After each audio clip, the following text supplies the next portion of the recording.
Okay. So today we will go for amplitude modulation. In the last class, we have seen some basics of the mathematical tool which is used to convert a time domain signal into a frequency domain signal. Okay. So why we need to convert a time domain signal into a frequency domain signal is very much known that in day-to-day life, we have to deal with the frequency terms only, because the raw material which we have is the frequency band, and we need to convert the signals into a time domain into a frequency domain. Okay, so let us start the topic, which is the amplitude modulation. So I will try to make you understand that how we are converting a time domain signal into a frequency domain signal during the lecture. Okay. So as you already know, what is amplitude modulation?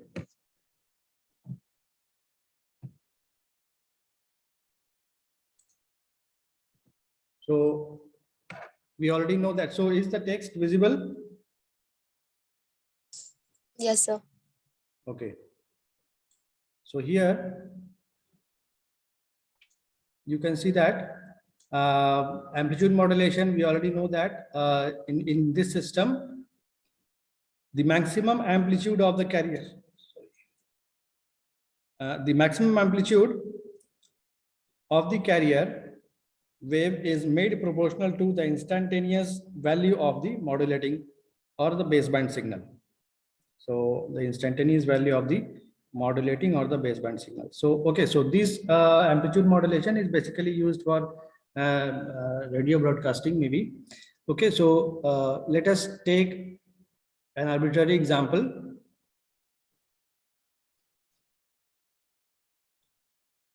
Here we have taken a signal which is the message signal or the modulating signal. We know that message signal is also known as message signal को ही हम क्या बोलते हैं, इसको ही हम modulating signal कहते हैं.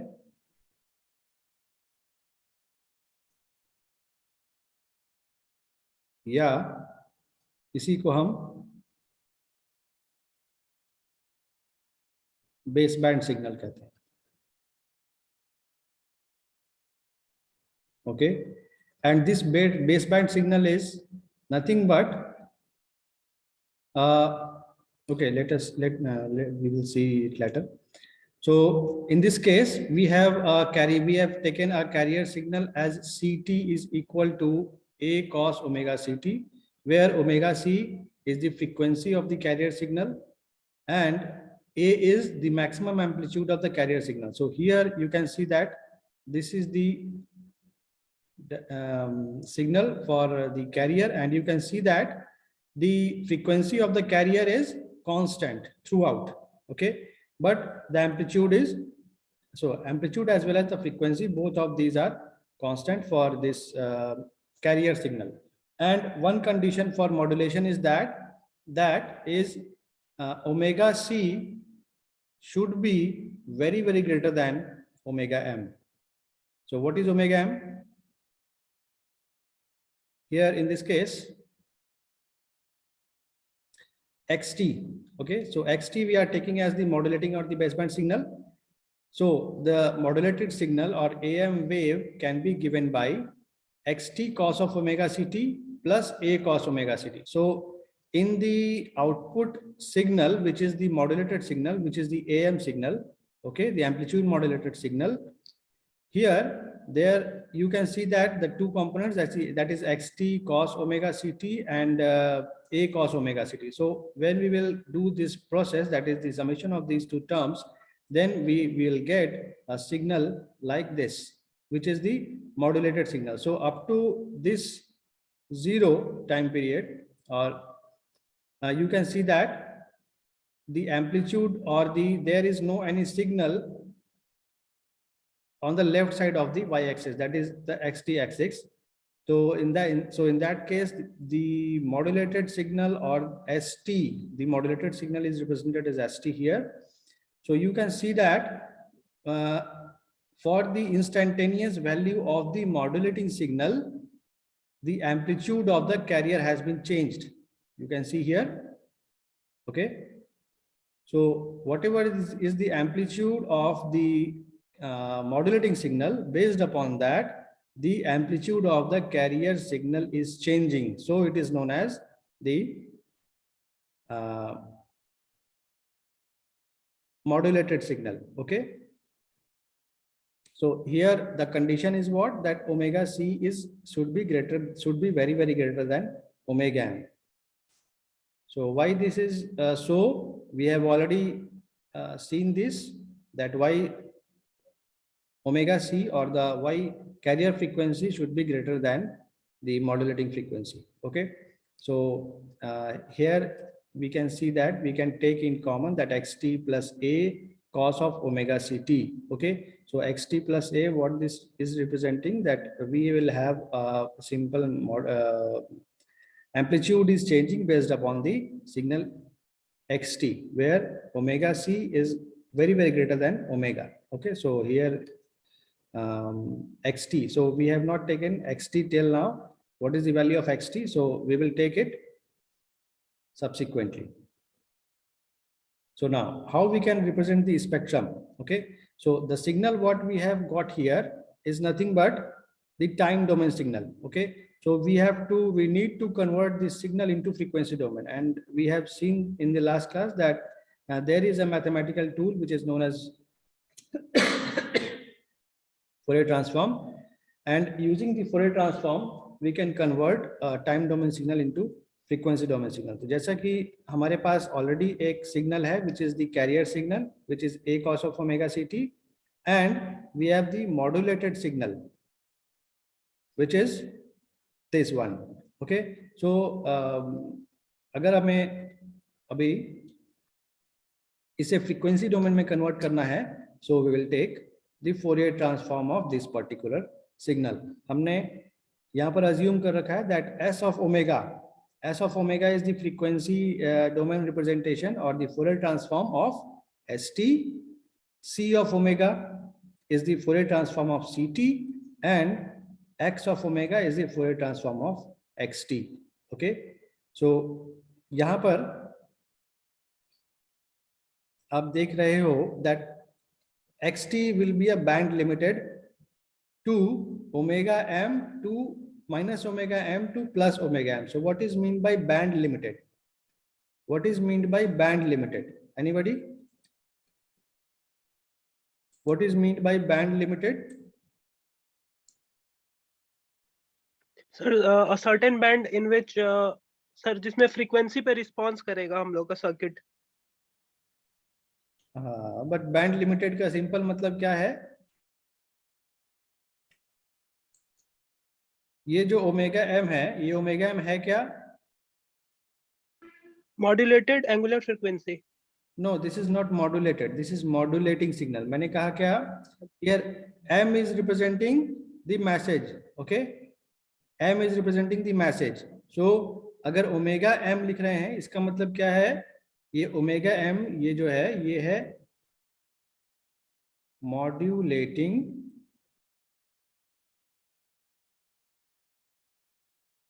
signal frequency. Okay, so obviously we know that omega is equal to 2 pi f, है ना?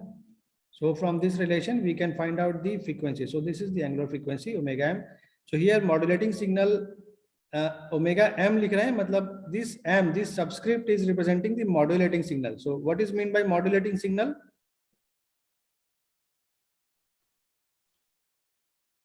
What is meant by modulating signal?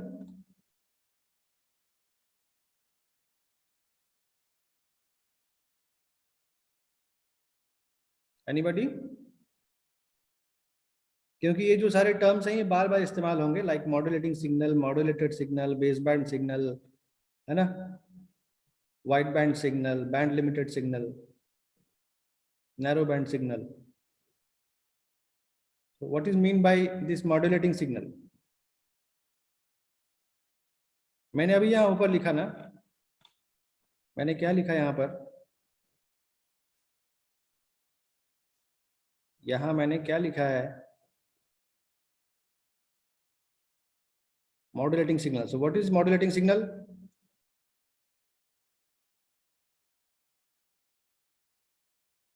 What is modulating signal? It is a message signal. Yes, it is the message signal. Message signal is known as modulating signal. Simple. हम इसे modulating signal क्यों कह रहे हैं? क्योंकि ये जो message signal है वो मैसेज सिग्नल मॉड्यूलेट कर रहा है, चेंज कर रहा है. किसको चेंज कर रहा है? कैरियर के प्रॉपर्टीज को चेंज कर रहा है, कैरियर के कैरेक्टरिस्टिक्स को चेंज कर रहा है. कैरियर के कैरेक्टरिस्टिक्स को किस तरीके से चेंज कर रहा है? जैसे कि मैंने यहाँ कहा कि this is the modulating signal. Modulating signal हम किसे कहते हैं? जो मॉड्यूलेट करता है. ओके, सो मॉड्यूलेट किसको कर रहा है? मॉड्यूलेट कर रहा है कैरियर को. आप यहाँ पर देख रहे हो कि कैरियर का यहाँ पर एम्पलीट्यूड ये कुछ कांस्टेंट एम्पलीट्यूड है यहाँ से लेकर यहाँ तक. अगर हम पीक टू पीक एम्पलीट्यूड की बात करें, अगर हम पीक टू पीक एम्पलीट्यूड की बात करें तो based upon this modulating signal और the message signal the amplitude of the carrier has got changed. So इसीलिए हम इसे कह रहे हैं मॉड्यूलेटिंग सिग्नल, जो मॉड्यूलेट कर रहा है. ओके, सो मैसेज सिग्नल चेंज कर रहा है कैरियर सिग्नल के एम्पलीट्यूड को, इसलिए हम मैसेज सिग्नल को मॉड्यूलेटिंग सिग्नल कहते हैं. और जो सिग्नल हमें आफ्टर चेंज मिलता है, आप मॉड्यूलेशन के बाद जो हमें सिग्नल मिलता है, that is known as what? Base band signal. Modulated. Base band signal तो हम कहते हैं किसको? मैंने यहाँ क्या लिखा है?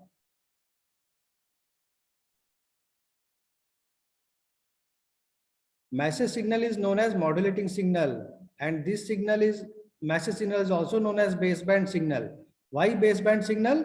Because these signals or the message signals consists the very basic frequencies. Very basic frequencies मतलब very less frequencies. Okay, जो हम मैसेज सिग्नल, जो भी हम मैसेज जनरेट करते हैं, these messages consists of lower frequency band, है ना? इसलिए हम इसे बेस बैंड सिग्नल कहते हैं. और सो दिस इज जो सबसे पहले हमारे पास सिग्नल है, जो मैसेज सिग्नल है, that message signal is known as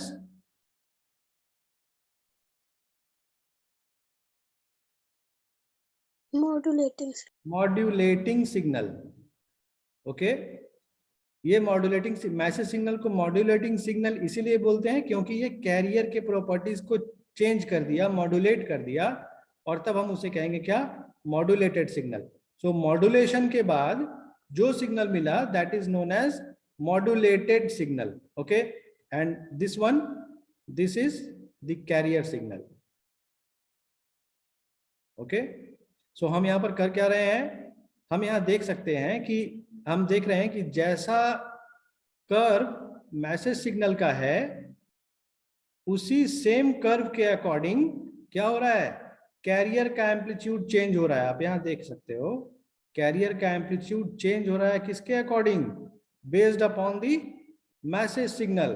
तो अपर पार्ट और लोअर पार्ट दोनों का ही जो दोनों में ही वेरिएशन हो रहा है. So this is known as the envelope.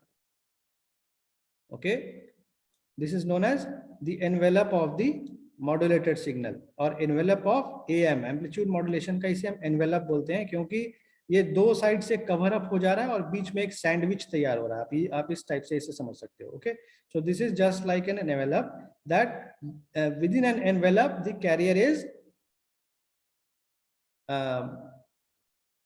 Transmitting. Okay, so obviously sir modulating signal का फोरियर ट्रांसफॉर्म करने के बाद मॉड्यूलेटेड सिग्नल मिलेगा हम लोग को? नहीं, हाँ, ओके, यस. नहीं, ऐसा नहीं है कि फोरियर ट्रांसफॉर्म. मॉड्यूलेटिंग सिग्नल का हमने जो मॉड्यूलेटिंग सिग्नल लिया है यहाँ पर, उसे हमने रिप्रेजेंट किया है xt से. ओके, अब ये जो xt है, इस xt का कुछ भी एक वैल्यू हो सकता है. Like I am considering it as am cos of omega m t, but यहाँ पर ये कॉस का सिग्नल नहीं दिख रहा है। ये जो सिग्नल हमने ड्रॉ किया है ये कोसाइन सिग्नल नहीं है। ओके, ये एक आर्बिट्ररी सिग्नल है, इसलिए हम इसे ए कॉस ओमेगा एम टी नहीं लिख सकते हैं। ओके, सो हम एक दूसरा एग्जांपल लें, लाइक हम एक्स टी मान लें। ओके, आपने जो कहा, किसने ये क्वेश्चन करा अभी? सर मैंने।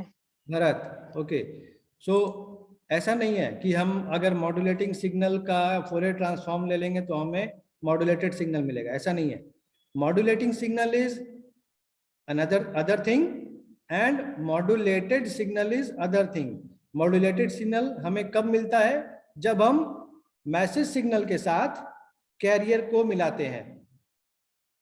ठीक है, आप यहां पर देख पा रहे हो कि यहाँ जो, okay let me change the colour. आप यहाँ पर जो देख पा रहे हो कि यहाँ पर ये जो सिग्नल है, दिस वन, ये कैरियर सिग्नल था, लेकिन इस कैरियर सिग्नल का एम्पलीट्यूड जो चेंज हुआ, तब हम इसे क्या कहे, हमने क्या कहा, इसे एम्पलीट्यूड मॉड्यूलेटेड सिग्नल कहा। क्यों? क्योंकि based upon the amplitude of the message signal, amplitude of the carrier signal is changing. Okay, now this amplitude modulated signal is, you can see that this is the equation for the amplitude modulated signal, जहां पर कि इस signal में message का part है। सो हमने क्या कहा, xt क्या है, xt को हमने किस चीज से डिनोट किया है? Message signal sir. यस, ये मैसेज सिग्नल है, और इस मैसेज सिग्नल के साथ आप देख रहे हो क्या इंक्लूडेड है? ओमेगा सी का पार्ट। ओमेगा सी क्या है एक्चुअली? फ्रीक्वेंसी है सर। ओमेगा सी किसका फ्रीक्वेंसी है? ये सर मॉड्यूलेटेड सिग्नल का। कैरियर का फ्रीक्वेंसी है, कैरियर का फ्रीक्वेंसी है। ओके, और ए कॉस ओमेगा सी टी में यहाँ पर ये ओमेगा सी क्या है? ये सर कैरियर का फ्रीक्वेंसी। कैरियर का फ्रीक्वेंसी। और ये ए क्या है? एम्पलीट्यूड है सर कैरियर का। एम्पलीट्यूड है। ओके, सो यहाँ पर अगर आपको नोटेशन सबसे पहले समझ में आना चाहिए। सो एक्सटी, यहाँ पर ये जो टोटल सिग्नल है, this total signal is consist of the summation of the message signal as well as the carrier signal. Okay, so actually lastly जो हमें मिलता है फ्रीक्वेंसी, वो frequency term sum change frequency मिलता है। वो चेंज फ्रीक्वेंसी क्या होता है? चेंज फ्रीक्वेंसी जो होता है वो कैरियर और मॉड्यूलेटिंग सिग्नल का जो फ्रीक्वेंसी है, दोनों का समेशन, हमें समेशन या सब्सट्रैक्शन हमें मिलता है, वो हम देखेंगे। So okay, let us move further. So हमें एक्चुअली मिलता क्या है? हम पहले टाइम डोमेन में मॉड्यूलेटिंग सिग्नल को लिखा हमने, टाइम डोमेन में कैरियर सिग्नल को लिखा। यहाँ पर लिखा हमने, ये देखिए, this is the time domain carrier signal. Okay, और xt क्या है? xt is a time domain message signal. Okay, message signal is time domain.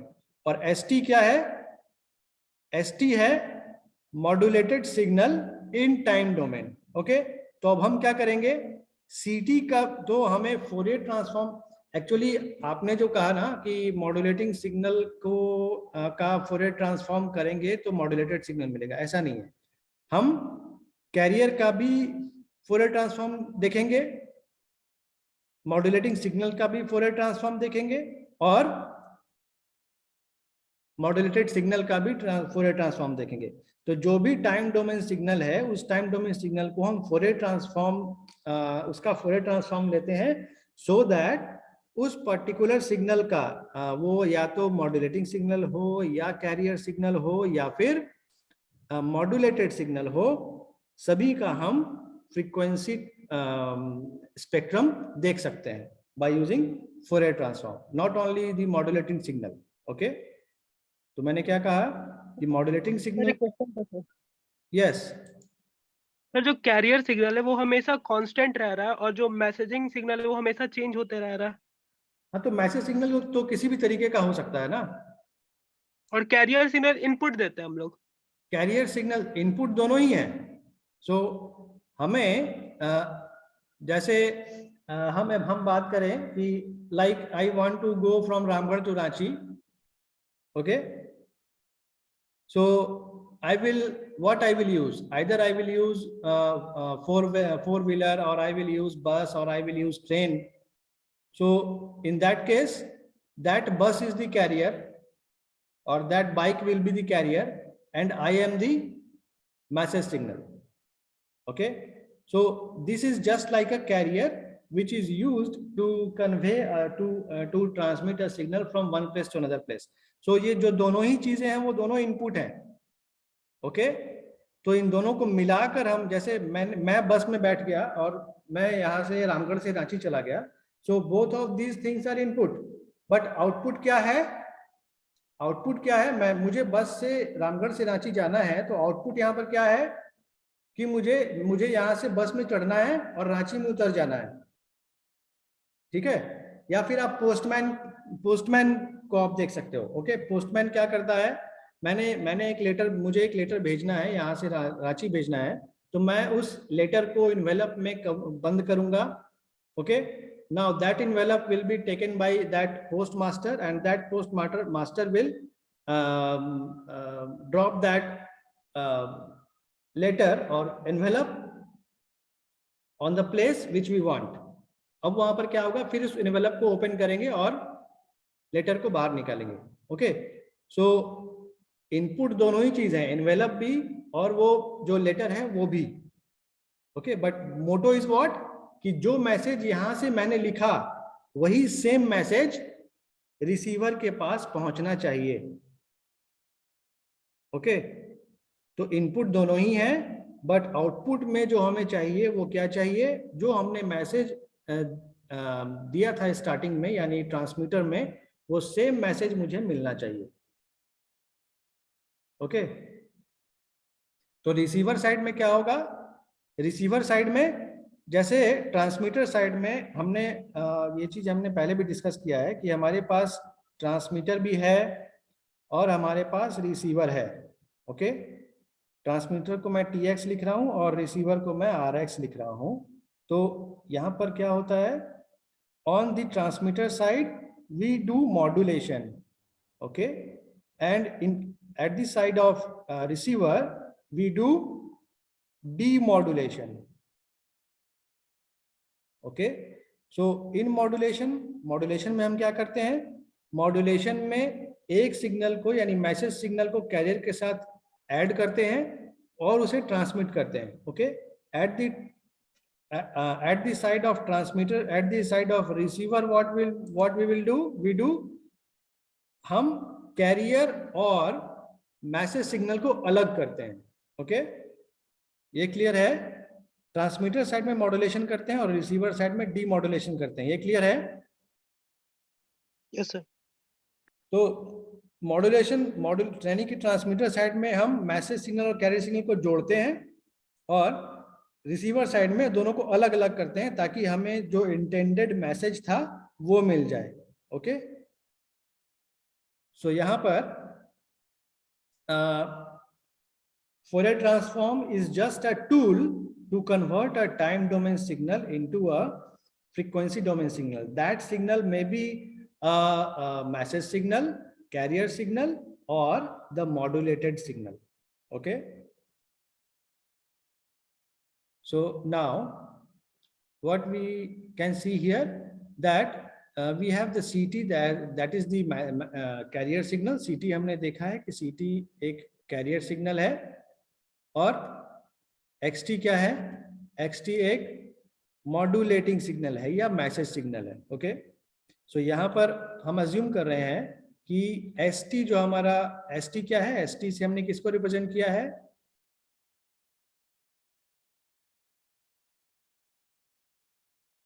Modulated signal. Okay, CT से हमने किसे रिप्रेजेंट किया है? कैरियर सिग्नल, कैरियर को. और XT से हमने रिप्रेजेंट किया है modulating signal. Yes, modulating signal और मैसेज सिग्नल. ठीक है, तो ये जो XT है या ये जो ST है, मॉड्यूलेटेड सिग्नल, दिस ST का जो फोरियर ट्रांसफॉर्म है वो हमने S ओमेगा मान लिया. ओके, CT का जो फोरियर ट्रांसफॉर्म है उसे हमने सी ओमेगा मान लिया, और एक्स टी का जो फोरियर ट्रांसफॉर्म है उसे हमने एक्स ओमेगा मान लिया, because now t has been converted to omega और time is converted into frequency. Okay, now xt, what xt is? xt is nothing but a signal which consists of very low frequency. Okay, so and it is a band limited signal. So what is mean by band limited signal? मतलब ये जो signal है that will consist of frequency minus omega m to plus omega m only. मतलब अगर कोई एक signal है तो वो एक पर्टिकुलर मान लें 10 किलो हर्ट्ज, -10 किलोहर्ट्ज से 10 किलोहर्ट्ज. ओके, सो अब आप ये क्वेश्चन पूछ सकते हो कि सर -10 किलोहर्ट्ज क्या होता है? फ्रीक्वेंसी का मतलब माइनस में क्या होता है? So this is just a sign convention. Sign convention कहने का मतलब है क्या कि just for the purpose of calculation और mathematical calculation we are taking the frequency as a negative frequency. Okay, you will understand it. So we will proceed. Okay, so here omega m is the frequency of the modulating signal, and it is a band limited signal which is band limited to a minus omega m to plus omega m. Okay, now you can see here that this is the modulating signal xt, and this is a time domain signal, and it is converted into a frequency domain signal where it is extended up to a frequency of plus omega m. Okay, तो किसी book में आप देखोगे कि ये जो notation है different है, लाइक दिस. किसी बुक में आप देखोगे कि ये कुछ इस टाइप से ड्रॉ किया हुआ है. So this is just a notation that the modulating signal is extended from minus omega m to plus omega m. यहाँ पर आप देख रहे हो, यहाँ पर 0 बीच में आ रहा है. Okay, so this is a low frequency signal. Okay, which is a low frequency signal? The modulating signal is or xt is a low frequency band limited signal. Okay, now this one, the second one, this color is not visible properly. Here what you can see that it is a time domain carrier signal, and it is represented by, you can see that this carrier signal is a very high frequency signal where the maximum frequency of the carrier is omega c. Okay, so it is represented as minus omega c to plus omega c. Now what you can observe in the third case, in the third figure, you can see that you will have a modulated signal. And what is modulated signal? What the purpose of modulation? Modulation का purpose क्या था? Modulation का purpose यही था कि हम एक lower frequency signal को हायर फ्रीक्वेंसी पर ट्रांसलेट करें. Now that translation is done by using the product of by doing the product of xt and ct. Okay, so यहाँ पर होता क्या है that, okay, let me draw this again. So here what we will have,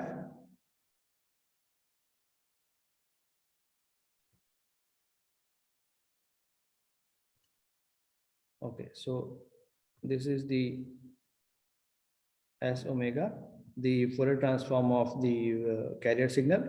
तो हमारे पास जो पहले था क्या, वो हमारे पास पहले था omega m, okay, and minus of omega m. ठीक, जब ये मॉड्यूलेटिंग सिग्नल कैरियर सिग्नल के साथ मिला तो ये ट्रांसलेट हो गया कहां पर, टू ओमेगा सी. अब ये जो हमारा सिग्नल था वो ट्रांसलेट हो गया ओमेगा सी के साथ, और ओमेगा सी में क्या हुआ, ओमेगा m जुड़ गया. सो ओमेगा सी से थोड़ा ज्यादा होगा क्या, omega c plus omega m, और ओमेगा सी से थोड़ा कम क्या होगा, omega c minus omega m. Okay, या इसे मैं थोड़ा और एलैबोरेट करके अगर दिखाऊं तो सिर्फ पॉजिटिव डायरेक्शन के लिए, okay, only for positive direction. इस साइड जो मैं पिक्चर ड्रॉ कर रहा हूं that is only for the positive direction, that is plus of omega m, and this omega m is translated to the carrier frequency, that is omega c, which is omega c plus omega m and omega c minus omega m. So ये चीज मैंने discuss किया था जब हम need of modulation देख रहे थे, जब हम नीड ऑफ मॉड्यूलेशन देख रहे थे। लाइक हमारे पास एक मैसेज सिग्नल है लाइक 10 किलोहर्ट्ज का, ठीक है। Now this 10 kilohertz signal is will get added with okay, let us consider a 1 megahertz signal. Okay, so if the frequency of xt is this and frequency of so let us draw, write it as fm is this and fc is this. So what will be the value of fc plus fm and what will be the value of fc minus fm? Yes, tell me, anybody?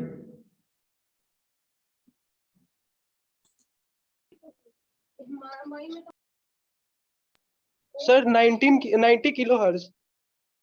क्या बोल रहे हो, fc plus fm का value कितना होगा?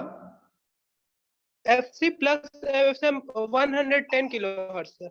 110 kilohertz.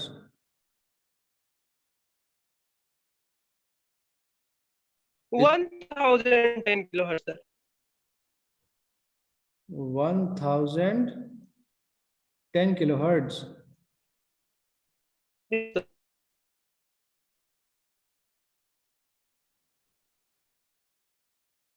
So इसे mega hertz में लिखेंगे तो कितना होगा?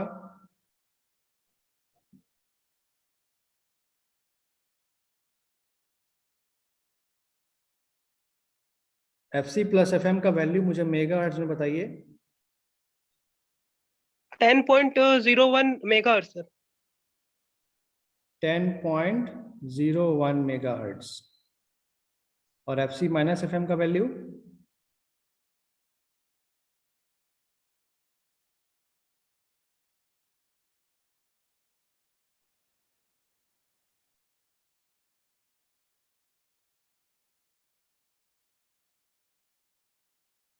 यस, fc दिया हुआ है 1 मेगाहर्ट्ज, तो 1 मेगाहर्ट्ज को अगर किलो हर्ट्ज में लिखें तो कितना होगा? 10⁻³ किलो हर्ट्ज। यानी कि 1000 किलो हर्ट्ज। तो 1000 किलो हर्ट्ज में 10 किलो हर्ट्ज जोड़ेंगे तो 1010 किलो हर्ट्ज होगा, और 1000 में से 10 घटाएंगे तो कितना होगा?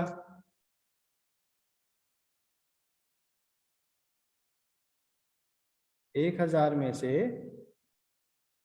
1000 और 10 दोनों ही का यूनिट किलो हर्ट्ज है, कितना होगा? 990 किलो हर्ट्ज होगा।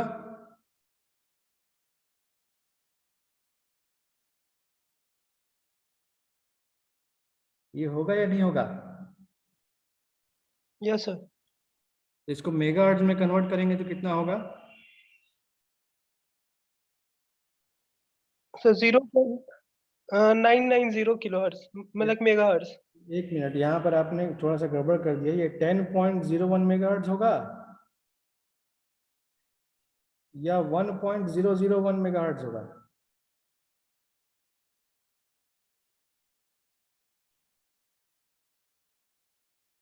सर 1.001 मेगाहर्ट्ज होगा। Yes Sanju, it is right. So it is 1.001 megahertz होगा, ठीक है। और 990 किलोहर्ट्ज में कितना मेगाहर्ट्ज होगा?